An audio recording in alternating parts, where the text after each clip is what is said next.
Bonsoir à tous pour la deuxième séance de cette année.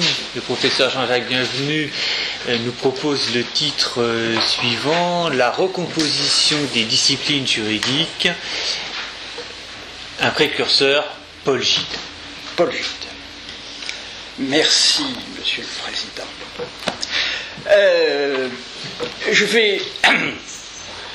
Je vous le dis tout de suite, n'ayez pas étonné si mon débit est un peu lent, mais je suis fatigué, tout simplement parce que j'ai eu 3 heures de cours et je sors d'une soutenance de thèse et je sens le poids. Mais je pense que je surmonterai cela. Quand lors de notre dernière réunion, je vous avais dit que vous seriez conviés à une soirée nietzschéenne. Un esprit un peu railleur, notre président de séance m'avait glissé dans l'oreille: ce n'est pas pour vous déplaire. Oui, bon, bien sûr. Et j'y ai vu, évidemment, non pas une raillerie, mais un puissant encouragement. Je voudrais vous dire là que je vais me livrer devant vous à un exercice que vous trouverez peut-être périlleux, artificiel.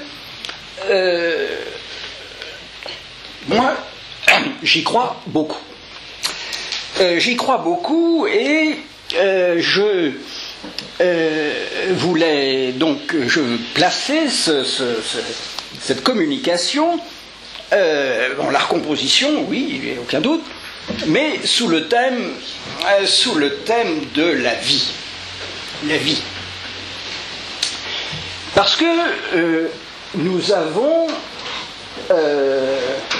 la chance de connaître un peu intimement la vie d'un professeur de droit, et vous verrez que c'est une vie triste, pauvre vie, alors qu'elle aurait pu être heureuse, et une vie, donc la vie, je dirais, humaine, et qui présente tant de particularités, d'archaïsme, qu'il mérite que l'on s'apesantisse un peu sur elle, outre que cette vie nous fera comprendre sans doute bien des choses. Mais il y a une autre vie de Paul Gide. Paul Gide est mort prématurément. Il était né en 1832. Il est mort en 1880, soudainement. Et sa mort a été l'occasion, je dirais, d'une vie symbolique. Paul Gide a eu, jusqu'à, disons, la guerre de 1914, pour faire court, une puissante vie symbolique. Cette puissante vie symbolique est liée, évidemment, à son œuvre, mais surtout est liée à la conjoncture universitaire de l'époque, c'est-à-dire à la réforme profonde, non pas de l'université, parce que je suis, comme vous le verrez, je pense que l'université, malheureusement, n'a jamais existé sous la Troisième République, mais des facultés, et cette vie symbolique nous interpelle encore pour parler selon les formules contemporaines. Paul Gide a été, pour des professeurs de droit, une sorte de principe de vie, ce qui est tout de même assez rare dans cette corporation, je pense, et d'ailleurs comme ailleurs. Donc je vais diviser mon exposé en deux grandes parties. La vie humaine de Gide, cette vie utile et juste, comme le dit Adhémar Esmin, et puis la vie symbolique de Gide, la puissance symbolique qui est évidemment largement la puissance symbolique de son œuvre. Ensuite, Gide est né en 1832 à Uzès d'une famille protestante et il avait un père, car c'est la seule chose qui compte en l'espèce. Ce père omniprésent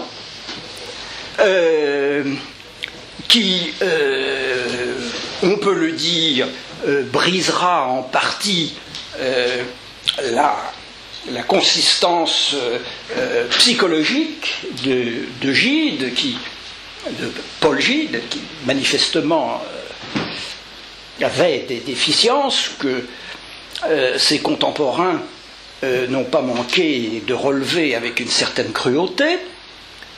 Et d'ailleurs, comment dirais-je, cette omniprésence, eh bien, André Gide la subira, non pas de la part de son père, qui fut pour lui, vous le verrez, une sorte d'éclair de joie, de gaieté, mais de sa mère, et vous comprendrez pourquoi, puisque Madame Gide s'efforça toute sa vie d'être la réplique de son beau-père.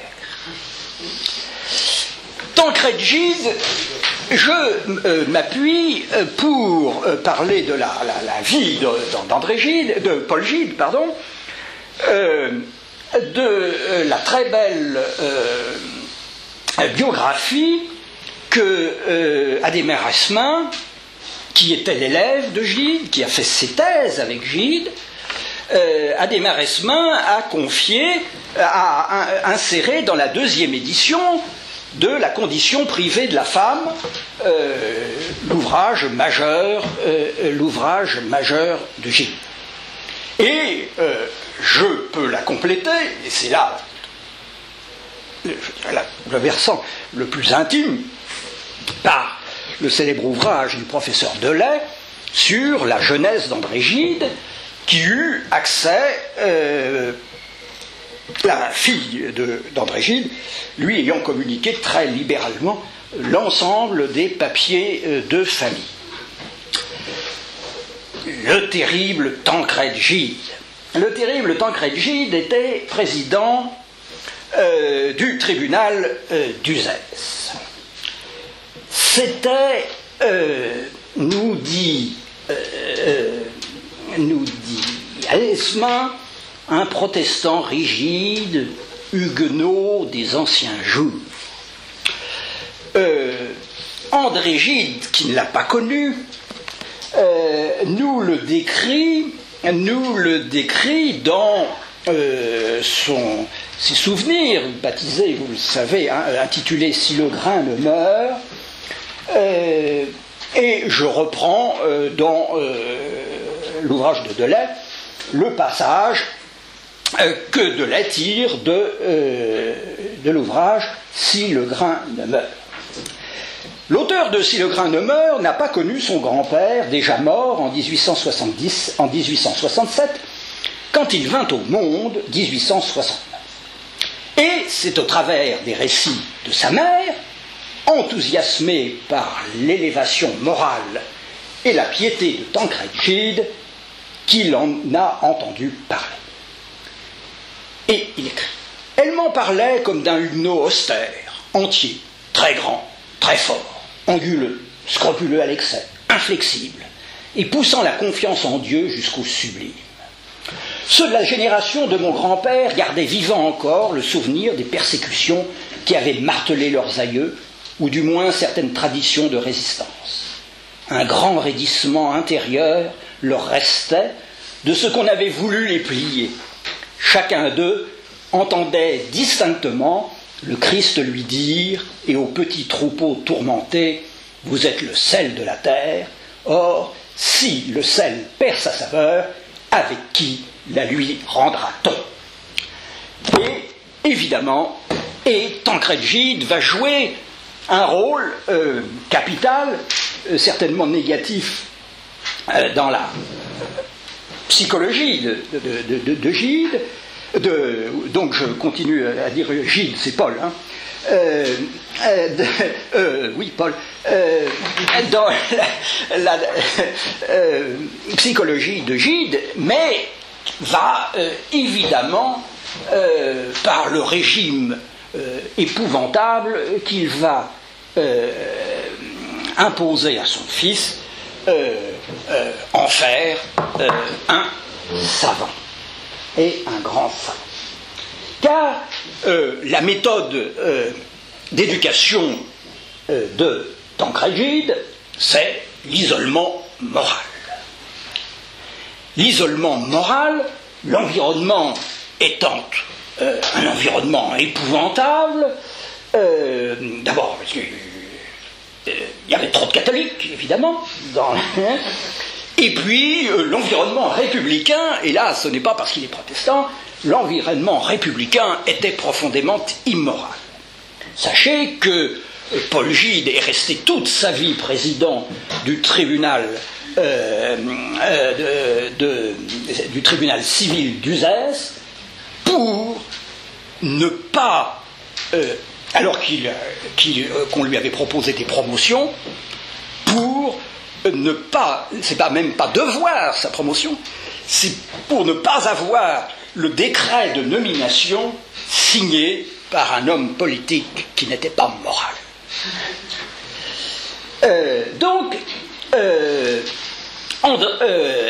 Tancred Gide impose à son fils un régime draconien, c'est-à-dire qu'il consent qu'il aille au collège pour une petite formation, la formation habituelle des humanités, et ensuite il le retire et le cantonne chez lui, dans la maison familiale, pour le former. Le former intellectuellement, et tous les témoins sont unanimes pour dire que c'était une formation tout à fait exceptionnelle. Tout à fait exceptionnelle. Mais, bien sûr, l'une des grandes préoccupations de Tancred Gide, c'était, et cela c'est resté une séquelle, évidemment, laisser des séquelles, c'est de rompre toutes les amitiés de jeunesse que son fils aurait pu lier. Et ça marqua tellement Gide, le professeur, qu'Adhémar Esmin, qui le connaissait bien, qui l'aimait beaucoup, nous dit à sa mort. Donc il parle d'abord de Tancred. Il voulut le voir grandir et étudier près de lui. Paul Gide eut une enfance sérieuse et presque solitaire, car son père lui permettait difficilement les amitiés et les liaisons extérieures, et cette éducation laissa sur lui une empreinte profonde. Elle lui donna cette élévation morale et cette puissance de réflexion qu'on remarquait en lui.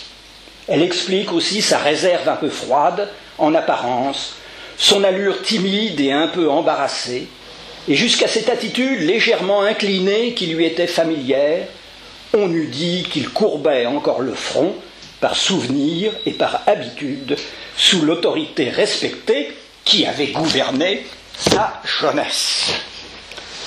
Texte évidemment très beau. Et donc Gide va prendre ses inscriptions à la faculté de droit d'Aix, et il est évident, exclu, qu'il suive le moindre cours, qu'il ait contact avec le moindre de ses condisciples. Il travaille son droit et à l'USAS, et il va passer ses examens, où il obtient des résultats brillantissimes. Il est question, et à l'issue de ces examens, il décide de soutenir une thèse qu'il soutiendra en 1865, donc à 23 ans, thèse classique sur la légitime et la réserve en droit romain et en droit français. Vous allez voir cette thèse qui tranche évidemment avec les thèses de l'époque. L'appareil critique est absolument considérable. On y voit déjà donc le docteur qui maîtrisait plusieurs langues. On y voit déjà la science allemande est présente dans la thèse, ce qui était tout de même assez rare pour l'époque. Il y a quelque chose qui m'a intrigué, c'est qu'il n'y a pas de directeur de thèse. Et je pense que vraisemblablement le doyen a dû être commis d'office pour diriger cette thèse, enfin, et pour la soutenir. Et donc, il est docteur. Et là, première tentative d'émancipation qui nous fait rejoindre l'histoire des facultés de droit.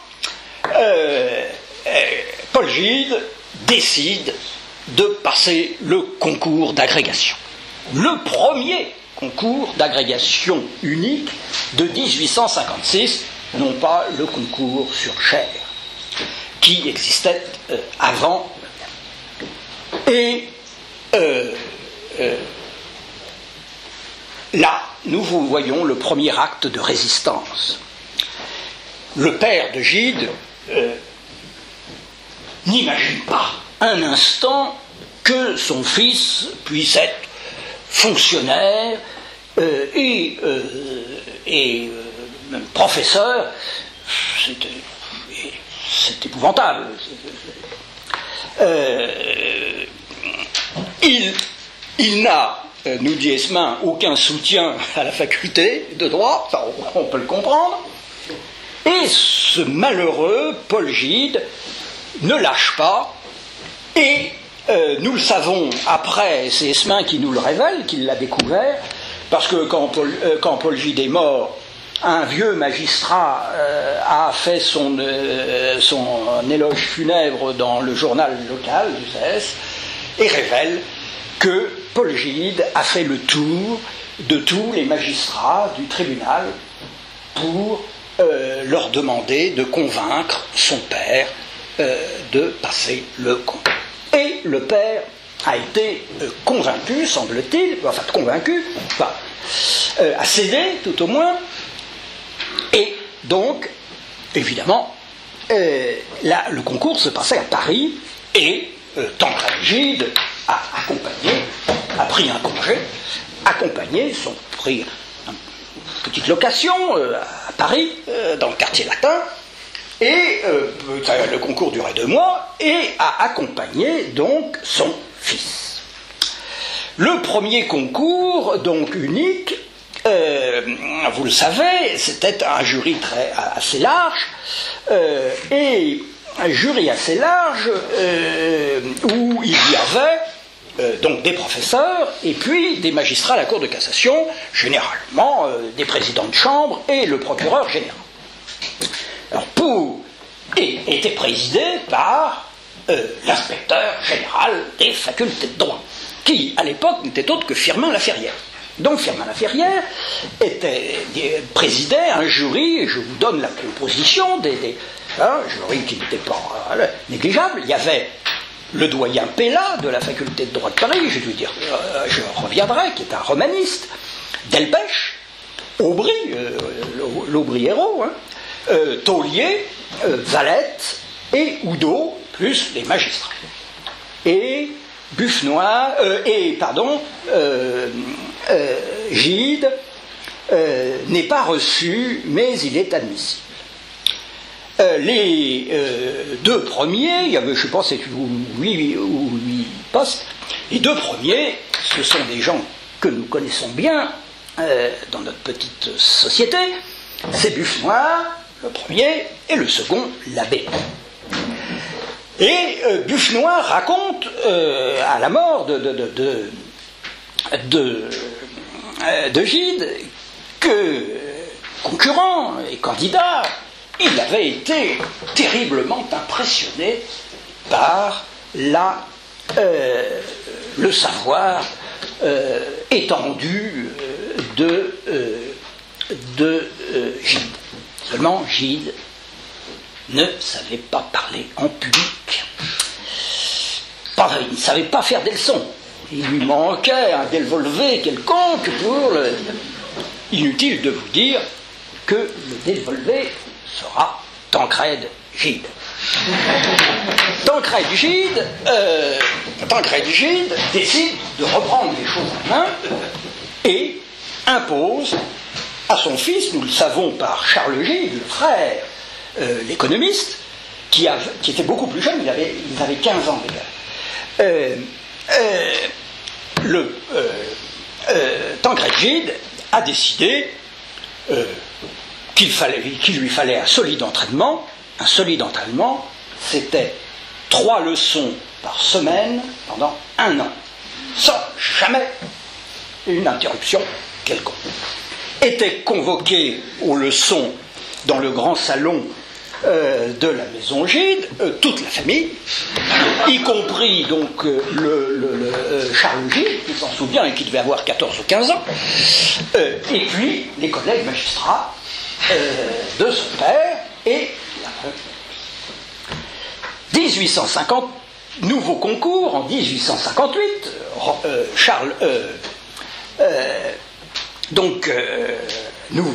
même scénario, Tancrède accompagne son fils.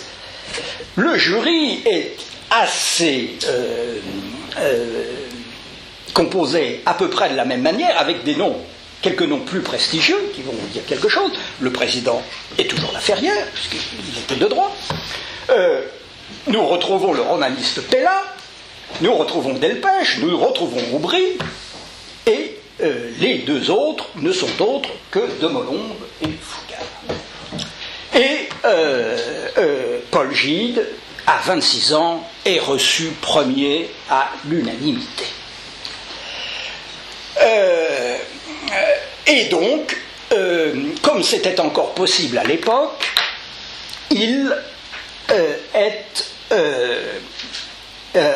comme c'était prévu à l'époque, comme l'avaient été Buffenoir et l'abbé, il est affecté directement à la faculté de droit de Paris en tant qu'agrégé. Lorsque vous étiez agrégé, vous ne faisiez rien. Sinon, suppléer à un professeur qui était dans une chaire et faire passer les examens, on pouvait penser que c'était des charges très raisonnables. Il pouvait être délégué. On pouvait être délégué dans une autre université pour combler. Et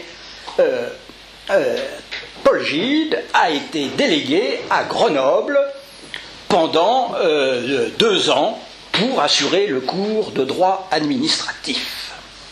Ça ne l'a pas apparemment passionné, et il est revenu à Paris, où il était toujours agrégé. Et sachez qu'il a fallu attendre donc 8 ans pour qu'il puisse faire un cours, c'est-à-dire remplacer remplacer qui? Le doyen Pella, justement, doyen à vie, comme on était à l'époque, et qui était le doyen de la faculté de droit de Paris, grand savant, s'il en est. Je reviendrai sur Pella.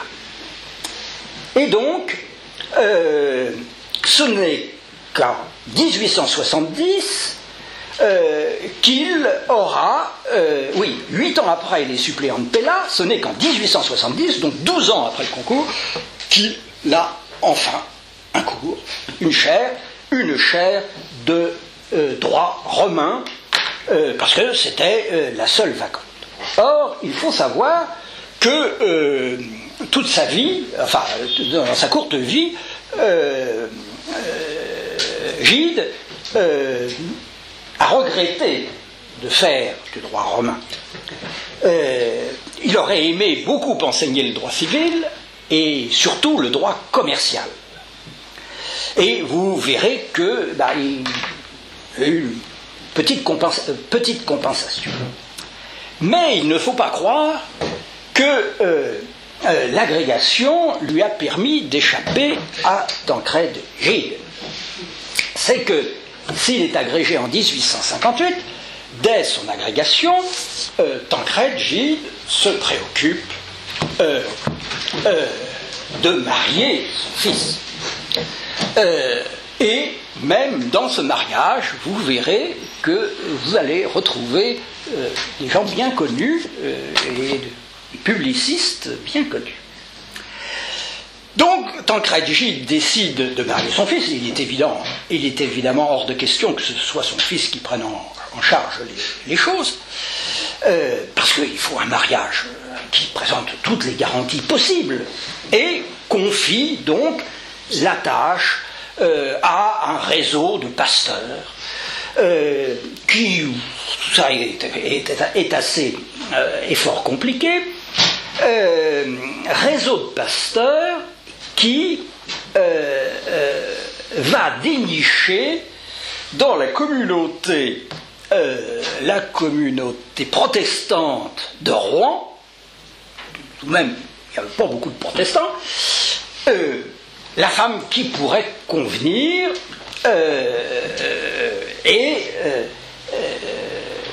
ce sera la femme. Ce sera la femme de Gide. Le problème est évidemment de s'assurer de la moralité de cette personne sérieuse. Et là, l'un des amis de la famille,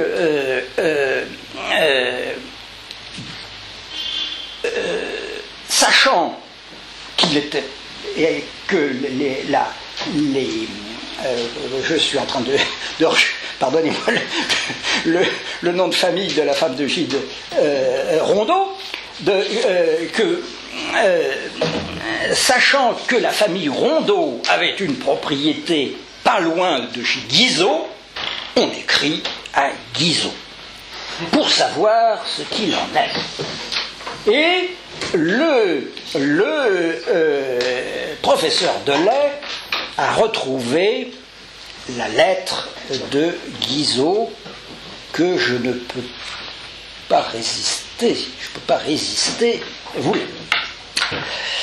Donc, savoir la réponse de Guizot en date du 21 juin 1859 constitue un précieux témoignage sur Juliette Rondeau à l'âge de 24 ans et sur les siens. Donc il écrit du Val-Richer, la propriété de Guizot, et c'est une lettre adressée à l'un des innombrables pasteurs qui ont servi d'intermédiaire.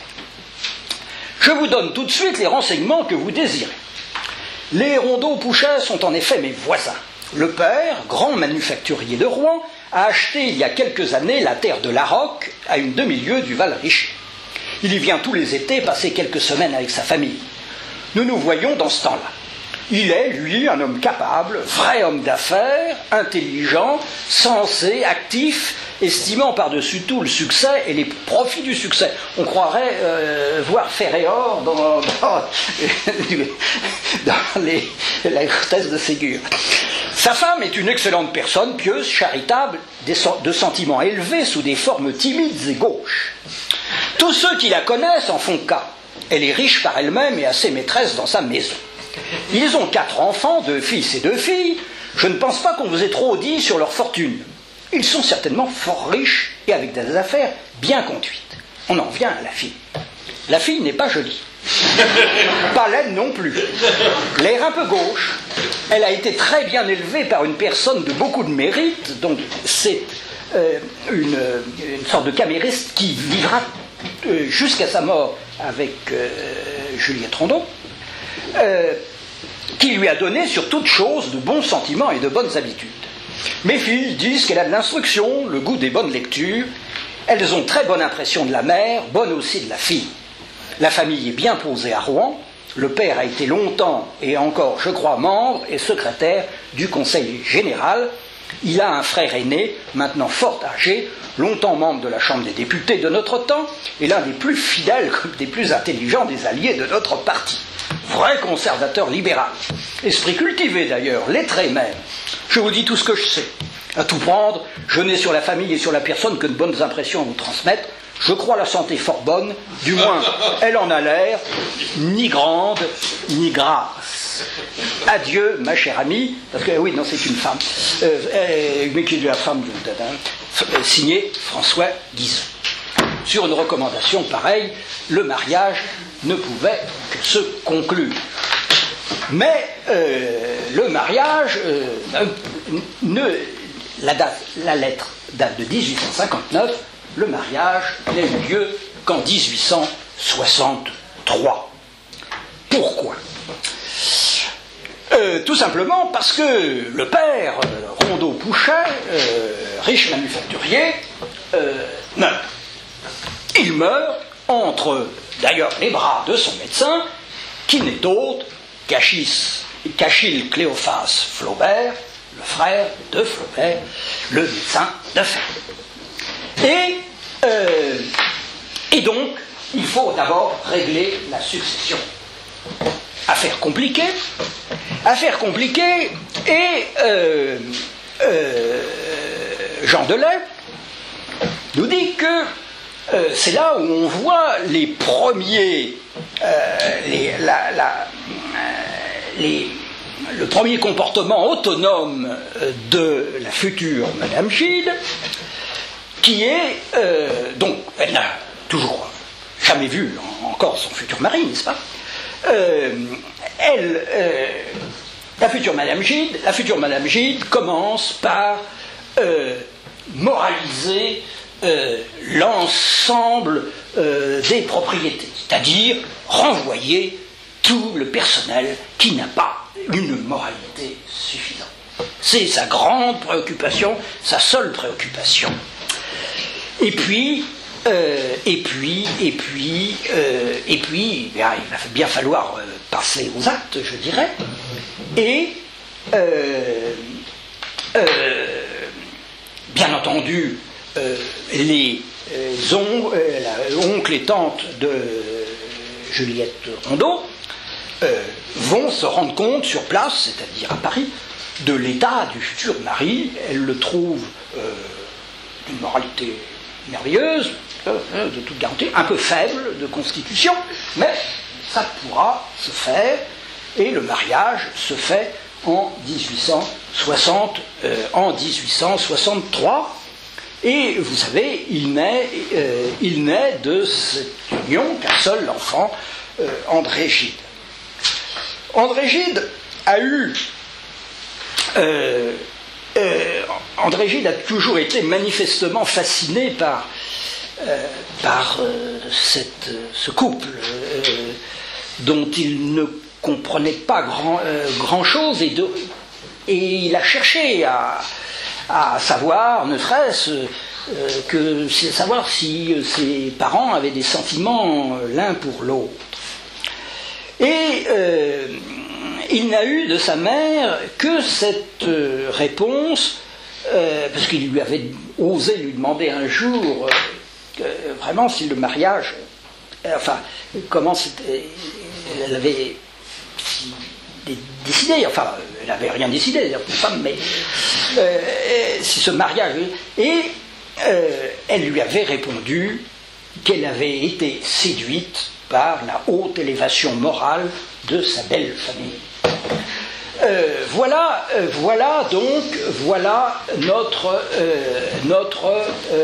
Paul Gide marié avec un enfant. Et là, nous nous apercevons que Paul Gide est un homme charmant, certaines fantaisies, la fantaisie qu'il pouvait se permettre, mais vous savez, vous avez des passages très touchants de Si le grain ne meurt sur Paul Gide. Il habitait, lorsqu'il était professeur, rue de Médicis, puis rue de Tournon. Et je vais vous donner deux passages qui sont tirés de Si le grain ne meurt et qu'a repris Jean Delay et qui sont charmants. Il y a un charme, nous dit Delay, au sens d'enchantement dans les premiers souvenirs d'André Gide sur son père.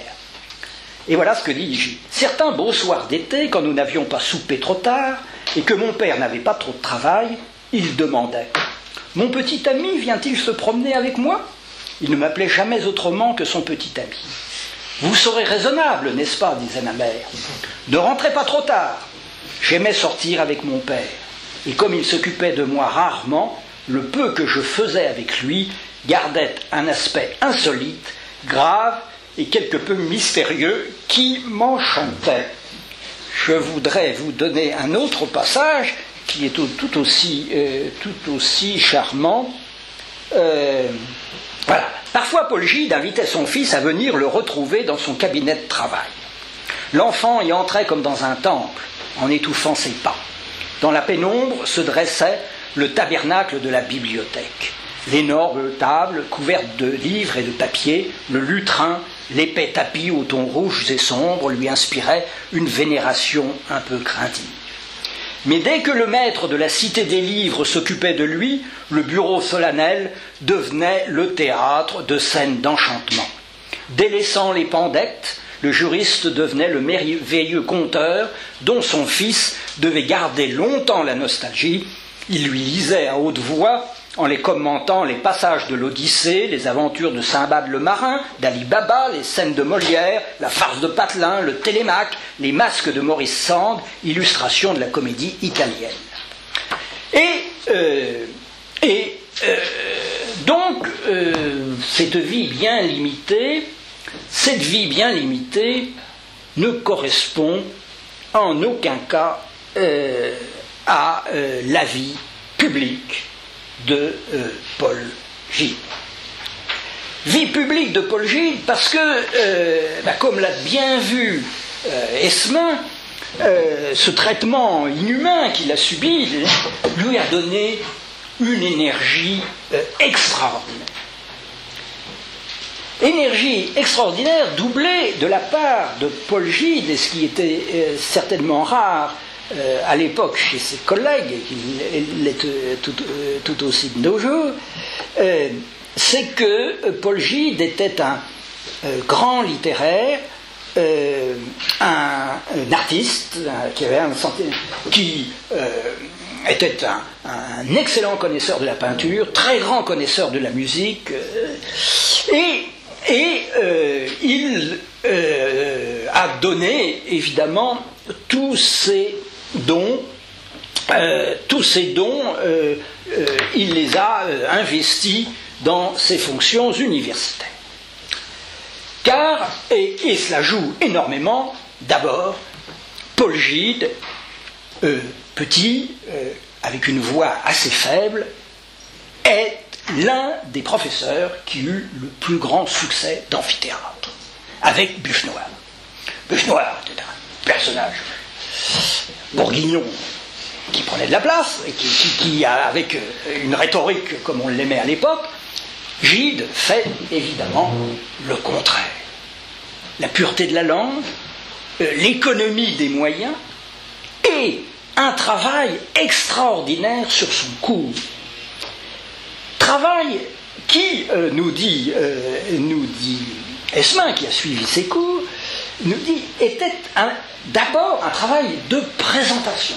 Il travaillait énormément ses plans. Il avait très peu de notes. D'ailleurs,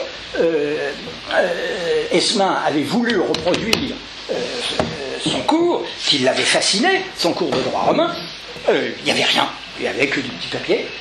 Mais tout était dans la conception générale. Et surtout, Gide, va insuffler dans ce cours de droit romain toute son immense culture littéraire. Esmin nous dit qu'il y avait autant de références aux grands auteurs grecs et latins que de droit romain, et évidemment, à une époque où la formation des humanités était si importante, on comprend que Gide est séduit, et Gide est l'un des plus grands professeurs, l'un des professeurs qui a le plus de succès. Vous voyez qu'il succédait à Pella, qui, le pauvre homme, a dû mourir, faisait cours à 80 ans, et était inaudible. Mais il ne faut pas dire du mal de Pella.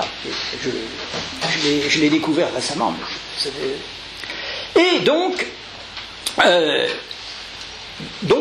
un professeur à succès, et donc un professeur de premier plan dans cette maison.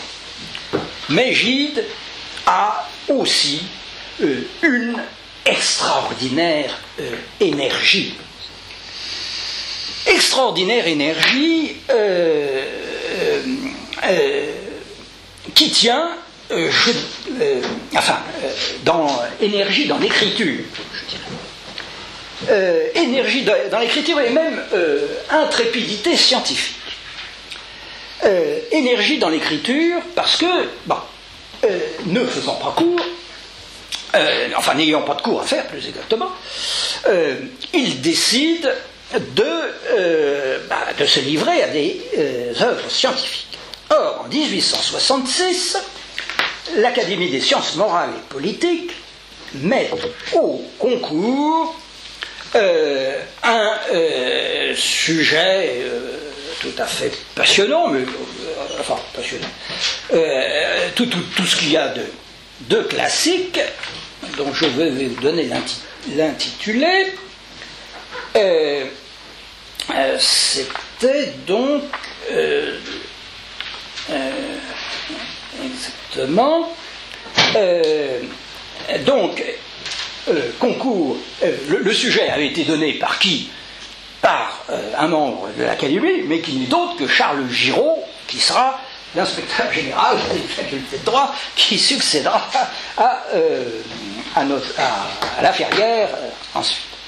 Et qui sera d'ailleurs aussi, qui sera un protecteur, certainement pas de Gide, mais certainement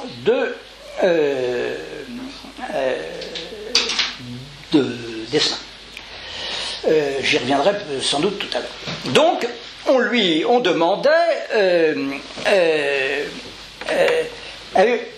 l'Académie, sur la proposition de sa section de législation, avait mis au concours l'appréciation du Senatus Consulte Véléien, qui, dans le 1er siècle de l'Empire romain, avait frappé d'inefficacité les obligations que les femmes contractaient pour autrui. Sujet, tout ce qu'il y a de classique, et qui se traite même encore de nos jours dans les concours d'agrégation. Il me semble bien que j'ai entendu une leçon sur le Véléien quand je participais à cette prestigieuse épreuve. Et donc, on s'attendait à l'histoire du Véléien. Et là, Paul Gide s'empare du sujet et lui donne, de son propre mouvement, une ampleur que les que l'Académie n'avait pas envisagé. Et d'ailleurs, sans une certaine cruauté, Buffenoir racontera que l'Académie a dû faire semblant, certainement, d'avoir eu l'idée pour admettre, sur l'étude sur la condition privée de la femme dans le droit ancien et moderne, et en particulier sur le Senatus Consulte Velleïen.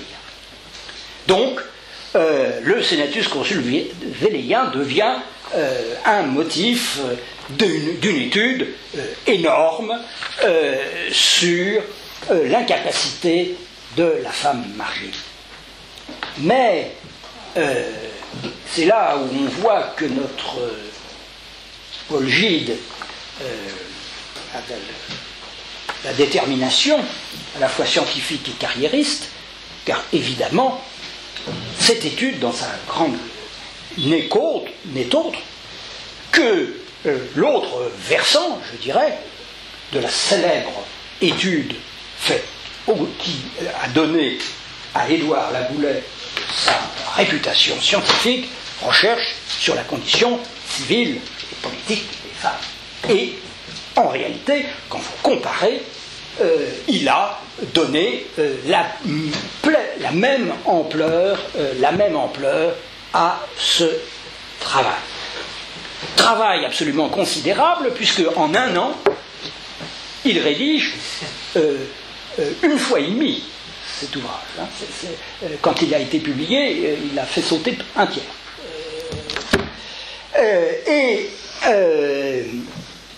Ouvrage donc qui le place immédiatement sur le devant de la scène scientifique, parce que la documentation est immense, l'enquête est tout aussi importante, et est intégré là tout le savoir allemand sur la question. D'ailleurs, l'une des premières références était la référence à Bachofen, que à l'époque mais il faut dire que Gide lisait et parlait l'allemand comme l'italien et l'anglais sans la moindre difficulté. Ça, c'était l'héritage de Tancrède. Donc, vous le voyez, une capacité de mobilisation intellectuelle absolument considérable. Je vous l'ai dit, énergie, intrépidité scientifique ensuite. Intrépidité scientifique car Paul Gide n'aura jamais traité un sujet sans le renouveler. La condition civile, la condition privée de la femme,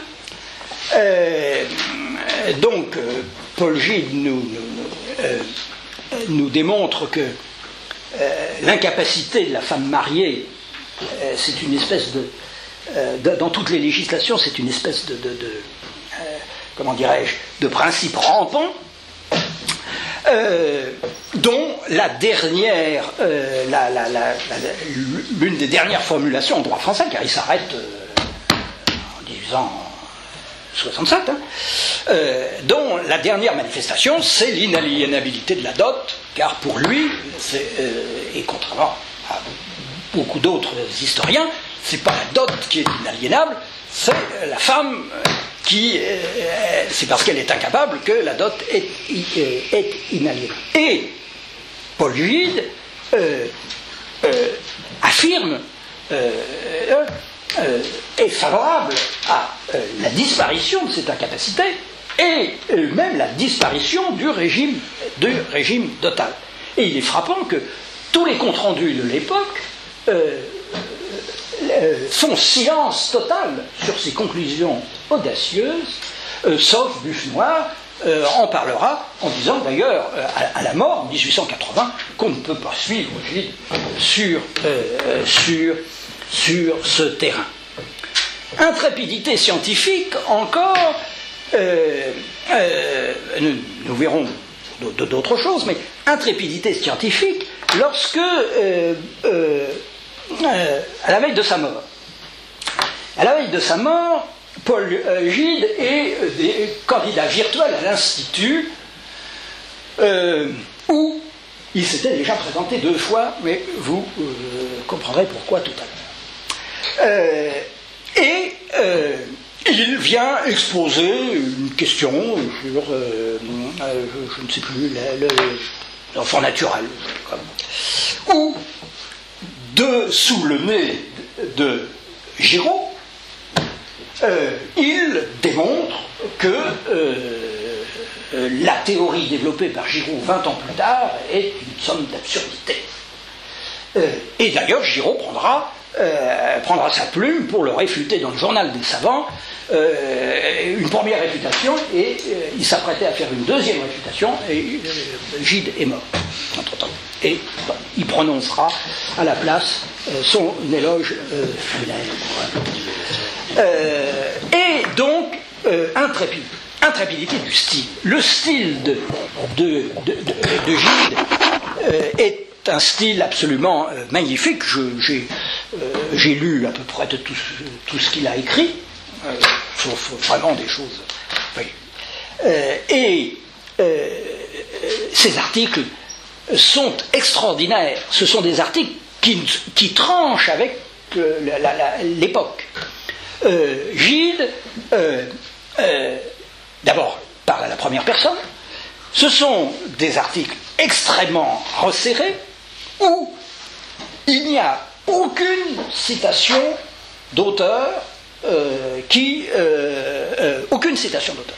On revient à la matière, on fait la démonstration, on clôt, ça fait 50 pages, c'est terminé, avec une vigueur tout à fait étonnante. Et puis Gide, il faut bien le dire, a aussi une carrière académique assez extraordinaire.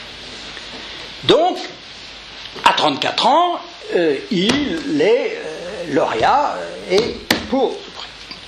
Mais, là, vous le voyez, là, il est l'un des membres fondateurs de la Société de législation comparée, en 1869. Il est président à 40 ans de la Société de législation comparée, en 72. Il est codirecteur de la revue la RHD à 40 ans, en 1872. Et en 1878, quand se fonde la Société pour l'étude des questions d'enseignement supérieur, il est immédiatement désigné président de la section du droit. Il meurt, vous le savez, comme je vous l'ai dit, en 1880. Quel est le ressort de cette carrière? Vous l'imaginez, c'est Édouard Laboulaye. Société de législation comparée, le fondateur et le premier président, c'est Laboulaye. Fondateur de la RHD, c'est Laboulaye. Fondateur de la Société pour l'étude des questions d'enseignement supérieur, l'un des fondateurs est aussi Laboulaye. Il ne fait aucun doute que Laboulaye a fait la carrière de Paul Gide.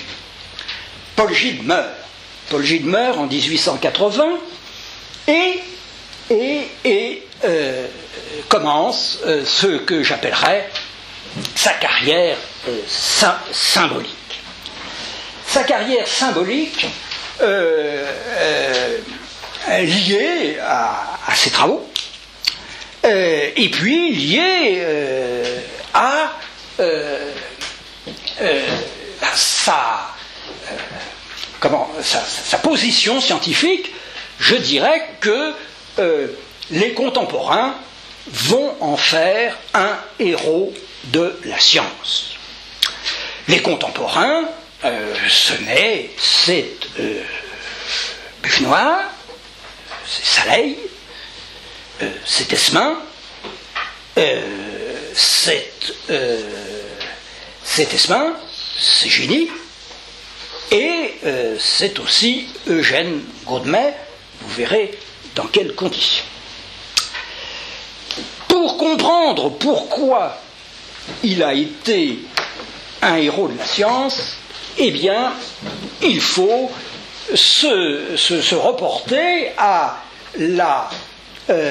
l'atmosphère des facultés de droit à la même époque. Je dois dire que je n'aurais certainement jamais pu dire ce que j'ai dit sans avoir lu la thèse de Guillaume Sacriste ici présent, qui pour moi était une révélation, une vraie révélation. On ne connaît pas la vie des facultés de droit sous la première partie de la Troisième République sans avoir lu sa thèse. Ça, c'est pas.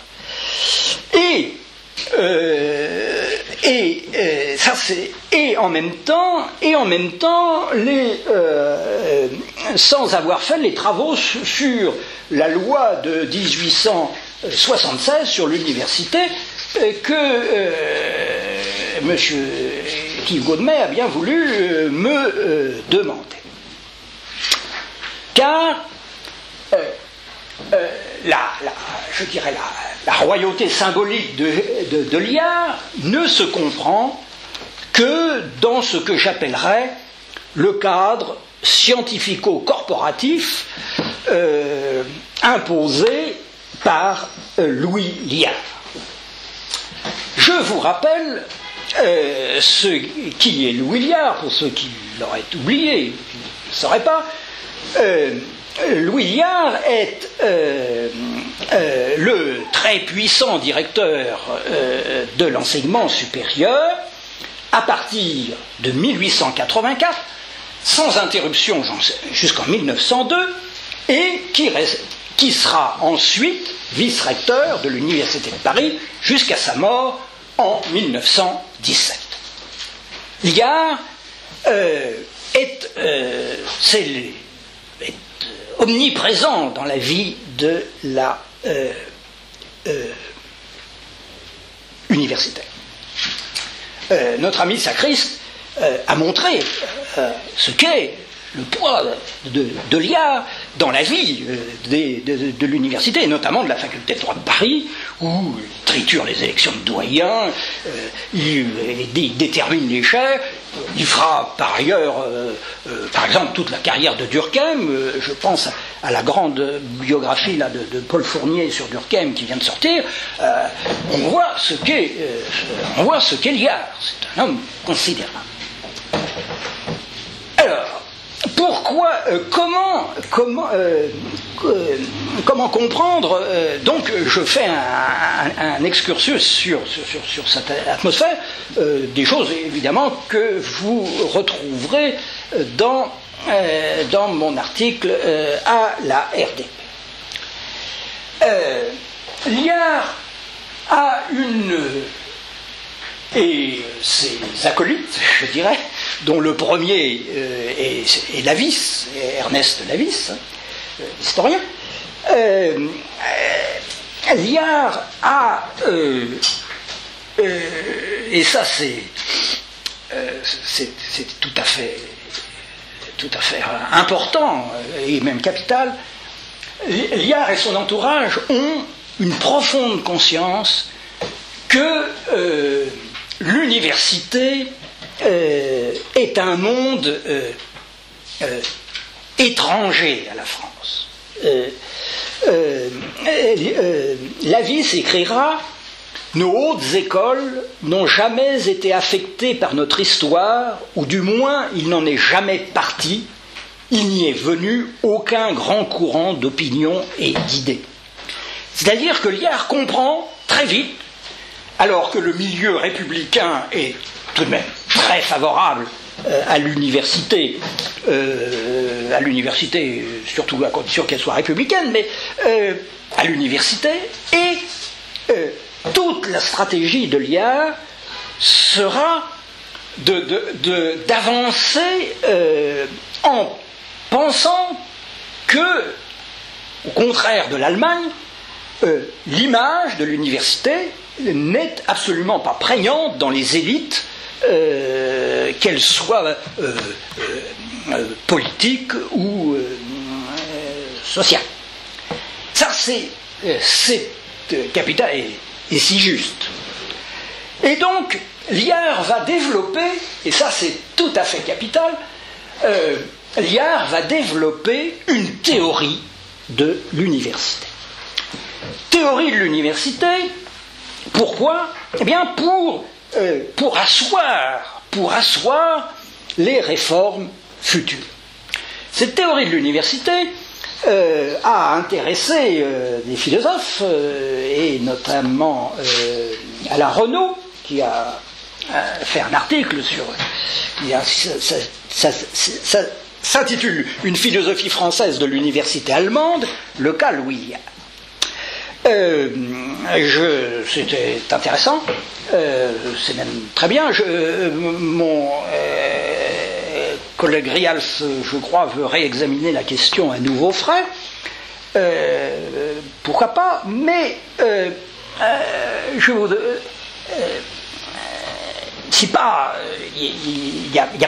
n'y a pas que de la philosophie. Il y a au contraire une propagande intellectuelle pour une certaine conception de l'université. L'idée de Liard, c'est que les universités à venir doivent rassembler toute la science. Et il n'y a d'université que parce qu'il y a une unité profonde de la science.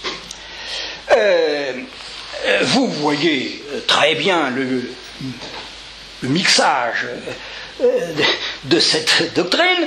C'est Humboldt, évidemment, qui avait cette idée, cette très belle idée, magnifique même, que les universités doivent satisfaire toutes les aspirations intellectuelles d'un homme, doit trouver dans l'université toutes les aspirations, c'est bien ça, mélangées avec évidemment le contisme ambiant et l'idée de Comte selon laquelle les savoirs, tous les savoirs sont interdépendants. Et c'est cette doctrine que Liard va diffuser. Il la diffuse d'abord dans des ouvrages, car il écrit deux ouvrages considérables, l'enseignement supérieur en France, 1789-1893, qui paraîtra de 1888 à 1894, et puis un grand ouvrage, Université et faculté. Il ne fait aucun doute que ces idées ce sont, soi-disant philosophiques, sont des idées instrumentales, au service de la réorganisation de l'université. Parce que Liard veut créer des universités puissantes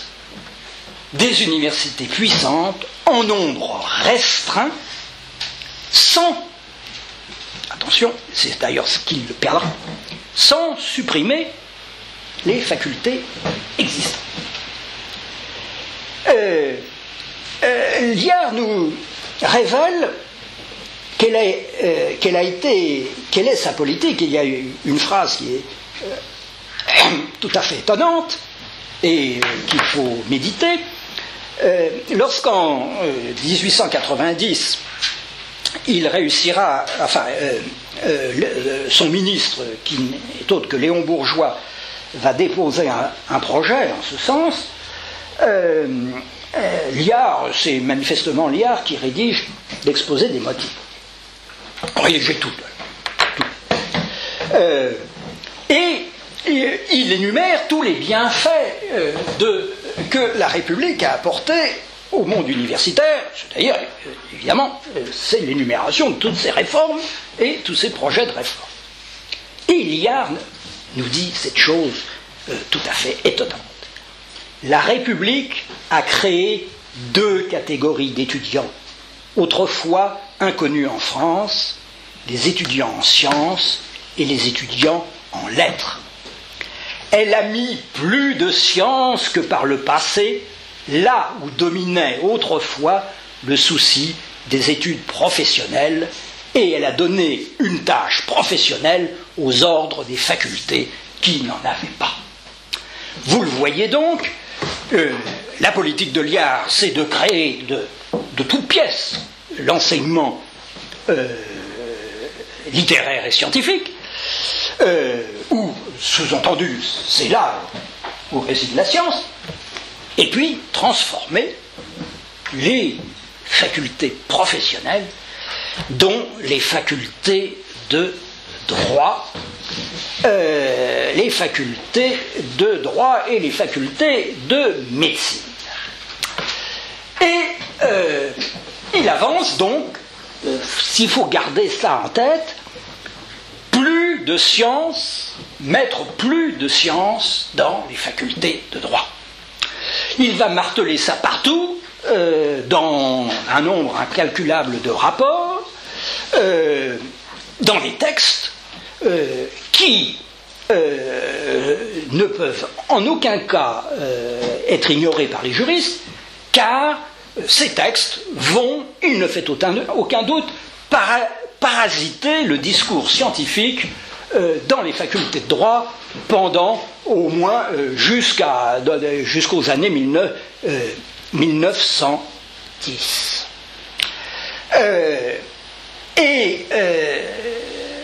Car il faut bien dire que Liard n'avait pas une haute idée des facultés de droit.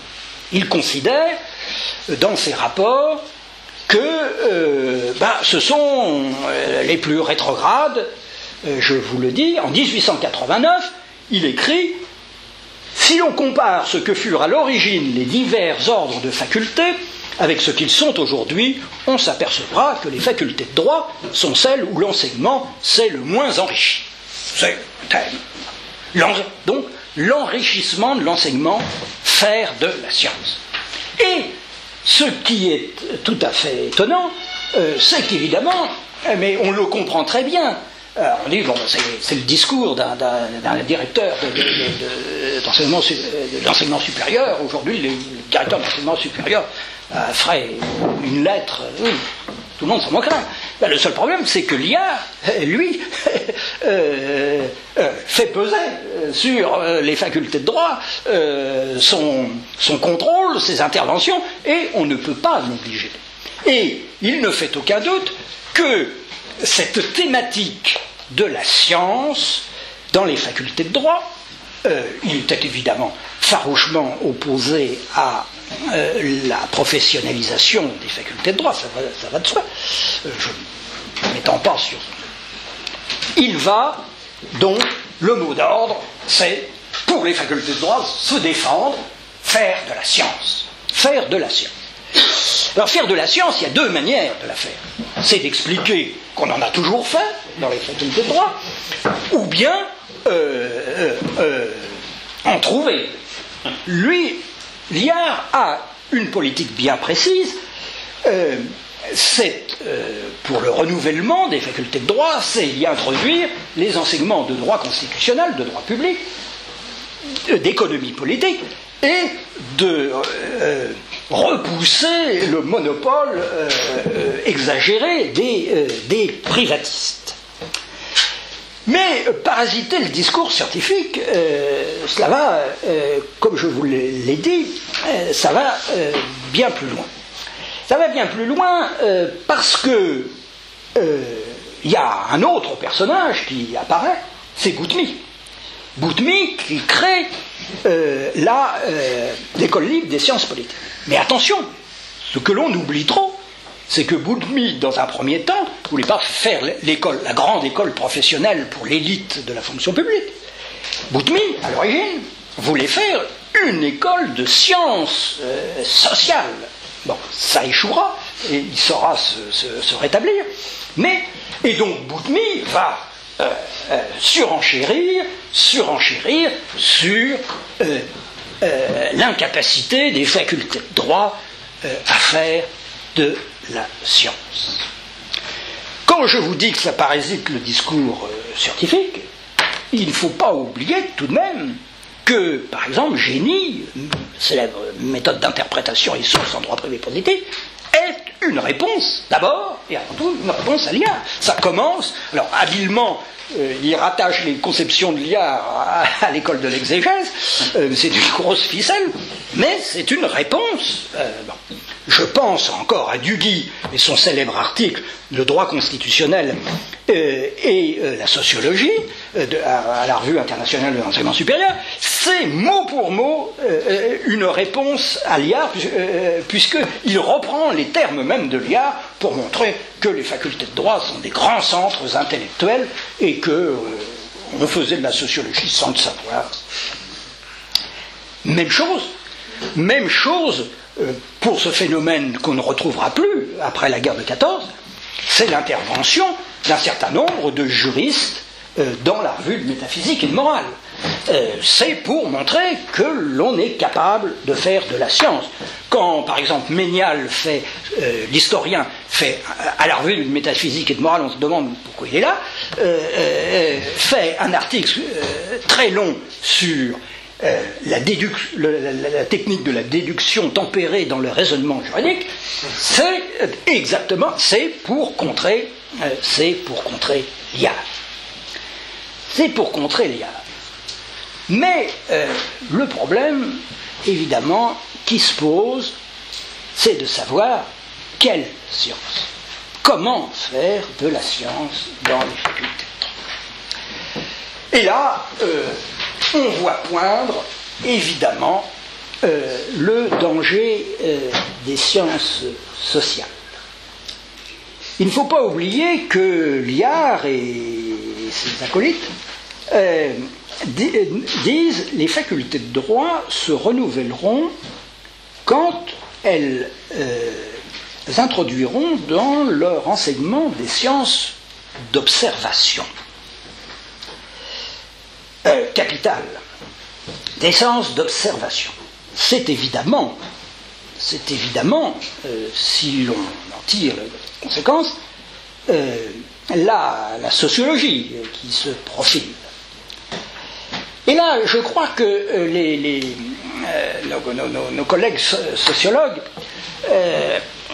qui se sont préoccupés beaucoup de savoir, Oriou, quelle conception de la sociologie ou des sciences sociales avait, c'est vrai, c'est peut-être un problème, mais à mon avis, ce n'est pas le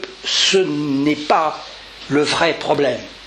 Le vrai problème, c'est qu'à l'époque, on ne sait pas ce que sera le contenu des sciences sociales, mais ce que ressentent bien les juristes, c'est qu'ils risquent d'être dépossédés de leur monopole du discours sur les phénomènes normatifs.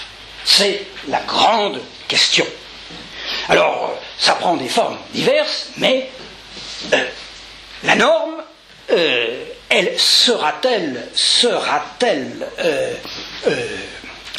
élaborée, enfin, chez nous, contrôlée, formée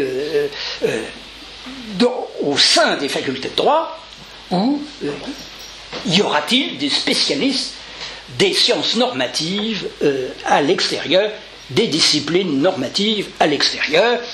L'affaire est extrêmement sensible, et sensible notamment chez Saleil.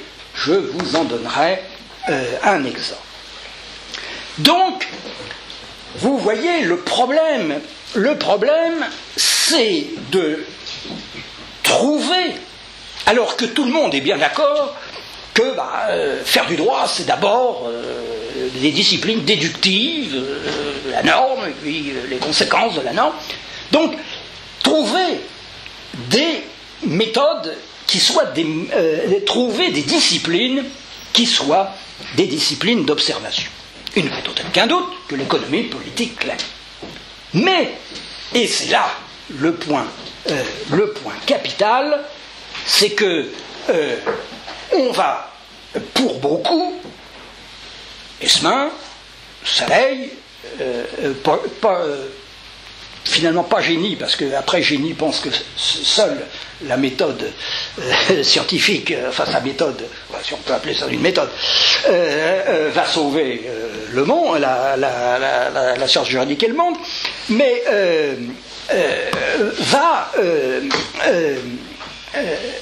vont trouver une solution de repli. La solution de repli, c'est le droit romain et le droit comparé. Sauver les facultés de droit par le droit romain et le droit comparé, et c'est évidemment là où on retrouve Paul Gide. Je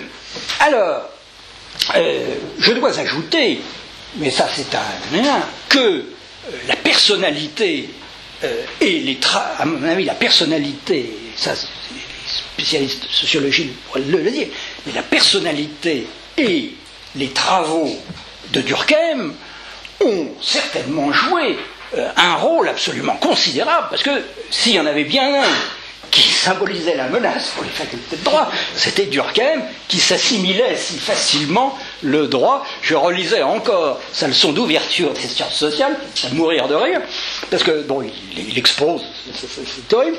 Puis à la fin, il dit à qui sont destinés mes cours. Alors, il y a les littéraires, il y a les philosophes, il faudra qui s'habituent. Mais les juristes, alors là, tout naturellement, ils ont été formés pour me comprendre. Alors, pourquoi Gide réapparaît? Eh bien, Gide réapparaît, je vais pouvoir vous expliquer pourquoi,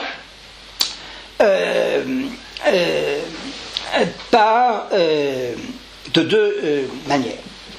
Je vais vous montrer concrètement ce que peut être le jeu de la science pour ces gens-là, et puis ensuite, je vous lirai quelques textes qui vous montreront ce qu'il en est. Donc, le problème, comme je vous l'ai dit, c'est sauver le droit, et sauver le droit par le droit romain et par le droit comparé, parce que, grand thème de l'époque, le droit romain et le droit comparé, c'est la même chose. C'est la même chose, et faut bien le comprendre, un seul l'avait compris, d'abord, qui avait eu la prémonition, mais dans sa pratique, c'est Paul Gide, et nous le voyons réapparaître. Dans quelle situation était le droit romain au moment des réformes? Là, comment dirais-je, la situation, il faudra bien qu'un jour, quelqu'un, et un romaniste de préférence, ou non, je crois qu'il vaudrait mieux que ce ne soit pas un romaniste, étudie l'enseignement du droit romain. J'ai fait des sondages. Et on s'aperçoit que ce n'est pas du tout ce qu'on nous dit. Et j'ai été voir, évidemment, Pella, le prédécesseur de Gide. Le doyen Pella était un érudit tout à fait extraordinaire, possédant à fond les travaux allemands, traducteur de Pandectis allemand, et qui présente ses cours comme étant des cours d'exégèse. Et évidemment, quand on va pas lire les textes, on dit oui, c'est de l'exégèse, c'était de l'interprétation comme le code civil. Ça n'a absolument rien à voir. C'est le véritable pandectisme, c'est à l'allemande. Vous le savez, Pella a laissé 2 grands cours qui ont été publiés, dont l'un a marqué considérablement. C'est un cours sur les droits réels et qui a servi de référent à tous les civilistes du XIXe siècle, de référent romain. Et on voit bien comment, effectivement, travaille quelqu'un comme Pella. Pella, pour parler comme Clémenceau, hein, le droit romain, c'est un bloc. C'est un bloc. C'est-à-dire qu'on mobilise tous les textes, quelle que soit la date, et on en fait une théorie, une doctrine, un traité de droit romain dogmatique, et on nous explique ce qu'est la propriété. La propriété en droit romain, elle est intemporelle, c'est la propriété du droit romain, c'est l'essence. Bon. Et voilà. Gide, c'est l'anti-Pella. Gide, c'est l'anti-Pella, et vous allez le voir par ses travaux. L'un de ces travaux, austères, mais vous allez comprendre les enjeux capitaux.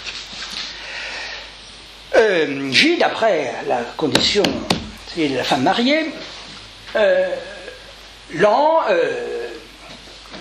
lance, je dirais, des opérations scientifiques sur des sujets tout à fait austères, puisque c'est la question de la circulation des obligations, la novation, la délégation et aussi la stipulation pour autrui. Problèmes capitaux. Les romanistes français ne s'étaient pas intéressés à la question. Gide ne s'y intéresse pas comme ça, de son propre mouvement. C'est qu'en 1854 avait paru en Allemagne un ouvrage considérable, et je vois que je vais avoir oublié le nom.